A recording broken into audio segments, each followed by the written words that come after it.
पंतप्रधानांच्या या दौऱ्यावर संजय राऊतांनी टीका केली आहे। सुरक्षेच्या दृष्टीने पंतप्रधानांचा कार्यक्रम दुसऱ्या ठिकाणी घ्यायला हवा होता असं राऊत म्हणाले। तसंच पंतप्रधान महाविकास आघाडीने केलेल्या कामांचं उद्घाटन करणार असल्यानं आमच्या कामावर शिक्कामोर्तब झालंय असंही राऊत म्हणाले। प्रधानमंत्र्यांची सुरक्षा ही सर्वोच्च आहे, त्याच्याविषयी कोणाच्या मनात शंका असण्याचं कारण नाही। हिंदुस्थानच्या प्रधानमंत्र्यांना मुंबईत त्यांनी यावं किंवा त्यांचं आम्ही स्वागतच करतो आणि मुंबई अत्यंत सुरक्षित शहर आहे।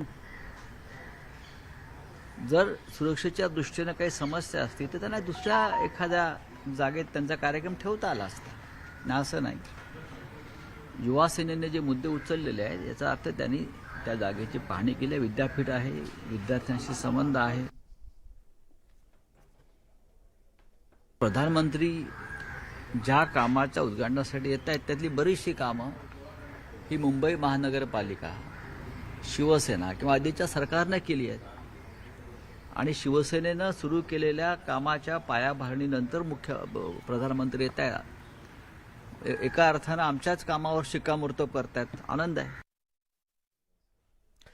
पुढली घडामोड अशी आहे की राज्यातील पदवीधर आणि विधान परिषद निवडणुकीच्या पार्श्वभूमीवर महाविकास आघाडीची आज एक महत्त्वाची बैठक पार पडते। या बैठकीत नाशिक विभागीय पदवीधर मतदारसंघातील आघाडीच्या उमेदवाराबाबतही अंतिम निर्णय होणार आहे। विधान परिषदेच्या 5 जागांमध्ये कोकण, नागपूर, नाशिक, संभाजीनगर आणि अमरावती या पदवीधर मतदारसंघांचा समावेश आहे। काँग्रेसचे युवा नेते सत्यजित तांबे यांनी अपक्ष म्हणून अर्ज दाखल केल्यानं महाविकास आघाडीचा उमेदवारच नाही आणि त्यामुळे भाजपने डावललेल्या अपक्ष उमेदवार शुभांगी पाटील यांना ठाकरे गटाने पाठिंबा जाहीर केला आणि त्यासाठी आजच्या बैठकीत अंतिम निर्णय होणार आहे। नाशिक पदवीधर मतदारसंघातून अपक्ष उमेदवारी अर्ज भरणाऱ्या सत्यजित तांबे यांनी त्यांच्या सोशल मीडिया प्रोफाईलमधून काँग्रेसचा उल्लेख काढलाय। पक्षाकडून निलंबनाची कारवाई होण्याची शक्यता असतानाच आता तांबे यांनीच पक्षापासून फारकत घेण्याचे संकेत दिलेत। सत्यजित तांबे यांनी सोशल मीडियावर आपला कव्हर पेज बदललेला आहे आणि तसंच ट्विटरचा डीपी आणि बायोमधून सत्यजित यांनी काँग्रेस पक्षाचा उल्लेख हटवला आहे। त्यामुळे सत्यजित तांबे यांनी आता काँग्रेस पक्षाशी असलेलं नातं तोडल्याची चर्चा रंगू लागली। दरम्यान नाशिक पदवीधर मतदारसंघात सत्यजित तांबे यांना महाराष्ट्र सेक्युलर टीचर संघटनेनं जाहीर पाठिंबा दिला।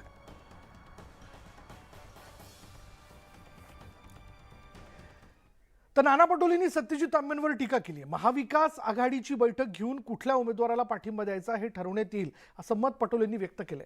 सत्यजित तांबे हे अपक्ष उमेदवार असून त्यांच्याविषयी नाना पटोलेंनी मौन बाळगलंय। आपल्यासोबत बातचीत करण्यासाठी आहे महाराष्ट्राचे प्रदेश अध्यक्ष नाना पटोलेजी। नागपूर नाशिकचा जो तिढा आहे तो अजूनच सुटताना पाहायला मिळत नाही। कोणाला सपोर्ट करणार याबाबत अजून कुठली भूमिका काँग्रेस पक्षाची नाही? कुठलाही तिढा नाही। त्याच्यामुळे महाविकास आघाडी जॉईंटली मीटिंग घेऊन प्रेसच्या समोर आम्ही सांगू आणि ते तुम्हाला कळेल। सत्यजित तांबेने आपल्या फेसबुक आणि ज्या काही इतर प्रोफाईल आहेत सोशल मीडियाच्या त्याच्यामधून त्यांनी काँग्रेस पक्षाचं नाव हटवलं, याचा अर्थ त्यांनी काँग्रेस पक्ष सोडला असं मानावं? ते अपक्ष उभे झाले तर त्याच्यामुळे तो प्रश्नच नाही, त्यामुळे त्यांनी सोडला। व्हिडिओ जर्नलिस्ट रमेश भट्टसह विनोद राठोड, न्यूज 18 लोकमत, मुंबई।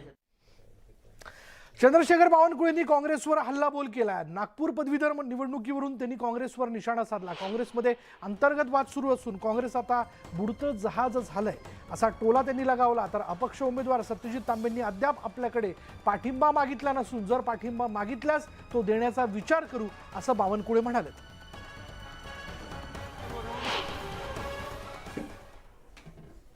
सत्यजित तांबेंनी अजूनपर्यंत कुठलंही समर्थन मागितलं नाही। मी परवाही सांगितलं, जर सत्यजित तांबेंनी समर्थन मागितलं तर पार्लमेंटरी बोर्ड राज्याचा आणि केंद्रीय पार्लमेंटरी बोर्डाकडे तशी संमती मागण्याचा आम्ही प्रयत्न करू, पण अजूनही काही त्यांनी समर्थन मागितलं नाही। नागपूरमध्ये काँग्रेसची परिस्थिती अत्यंत वाईट आहे। 3 कॅन्डिडेटला त्यांनी समर्थन दिलं आहे।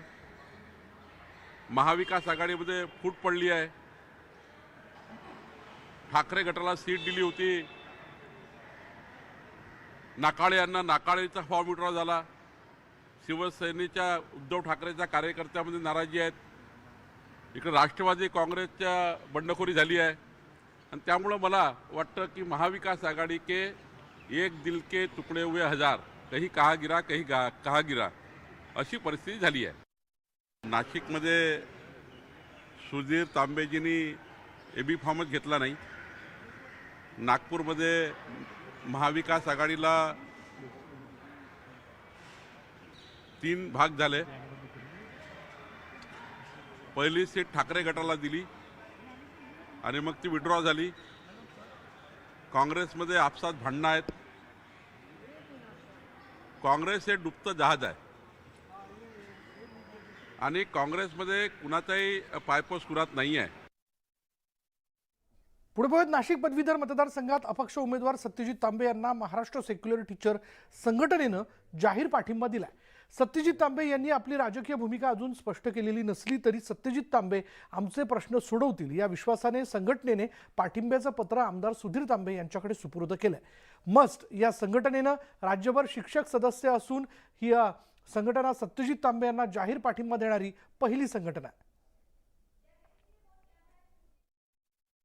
वरिष्ठ महाविद्यालयातील नेट सेट एक्झाम्शनचा प्रश्न असो किंवा त्यांना पेन्शन मिळवून द्यायचा प्रश्न असो, ओरिएंटेशन रिफ्रेशरच्या डेट वाढवण्याचा प्रश्न असो किंवा जुनी पेन्शन योजना लागू करण्याचे प्रश्न असो, हे काही प्रश्न आम्ही ज्यावेळेस या दोन्ही आमदारांकडे घेऊन जात होतो, डॉक्टर मनीषा कांडे आणि डॉक्टर सुधीर तांबे सर, तर त्यांनी त्वरितच आम्हाला शिक्षण मंत्र्यांची भेट घालून दिली, स्वतः त्यांमध्ये इन्व्हॉल्व झाले आणि त्याचमुळे अशा वरिष्ठ महाविद्यालयातील प्राध्यापकांचे प्रश्न सोडवण्यासाठी हे दोन्ही आमदार नेहमी तयार असल्यामुळेच त्यांच्या प्रत्येक चांगल्या भूमिकेला आम्ही पाठिंबा देत आहोत.